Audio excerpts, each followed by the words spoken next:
생애상사 듣는 속은 항아리.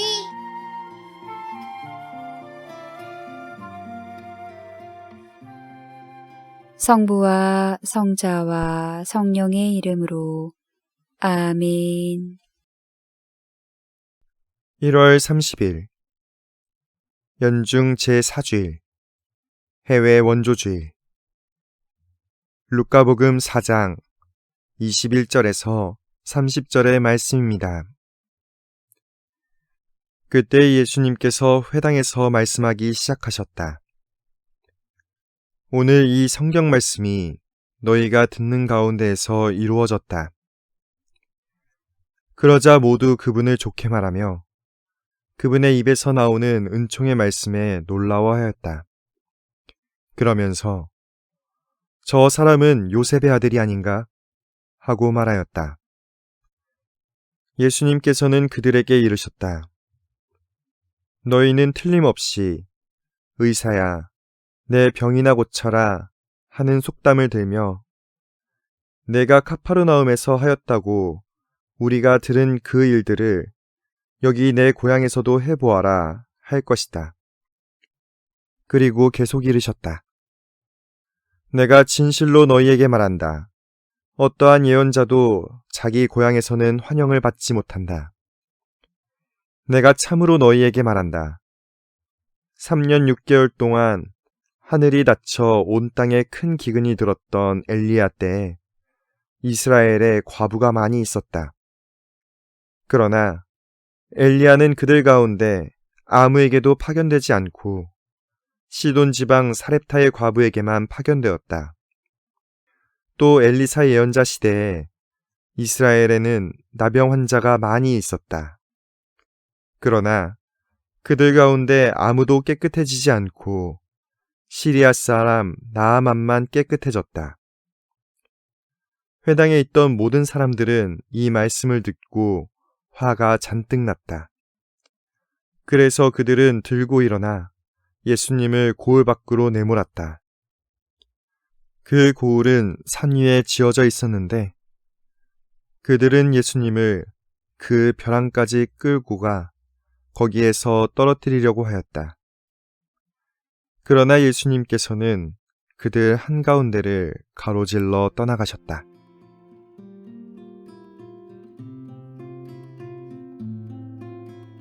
예수님께서 오늘 이 성경 말씀이 너희가 듣는 가운데에서 이루어졌다고 말씀하실 때만 해도 고향 사람들은 예수님을 좋게 말하였습니다.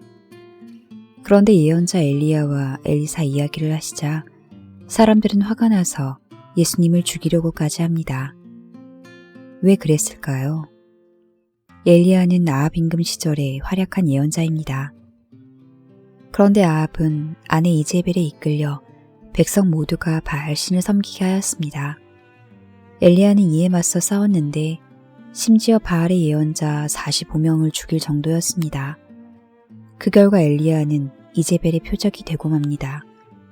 그런데 여기서 눈여겨볼 점은 이제벨이 시돈의 공주였다는 것입니다. 다시 말해 엘리야는 시돈의 공주와는 원수지간이었음에도 시돈 지방 사렙타의 과부를 돌보았던 것입니다. 엘리사도 마찬가지입니다. 이스라엘의 원수였던 시리아의 장수 나아만의 병을 낫게 하였습니다. 요컨대 엘리야와 엘리사는 동포나 원수냐를 따지지 않고 활동하였던 것입니다. 그러나 나잘의 사람들은 다릅니다. 그들에게는 원수들에 대한 깊은 분노가 서려 있습니다.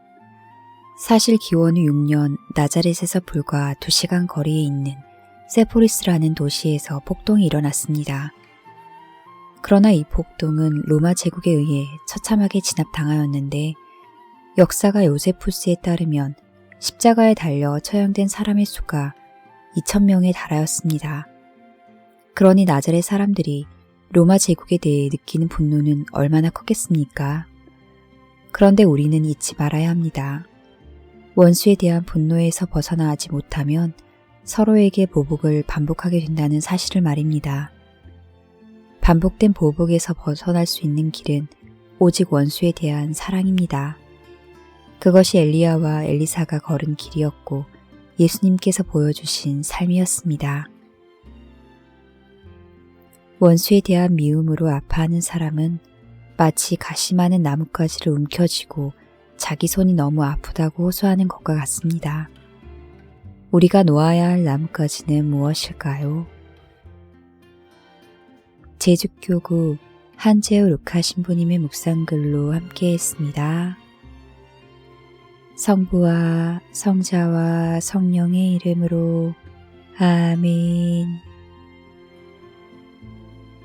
많이 많이 사랑해 주세요.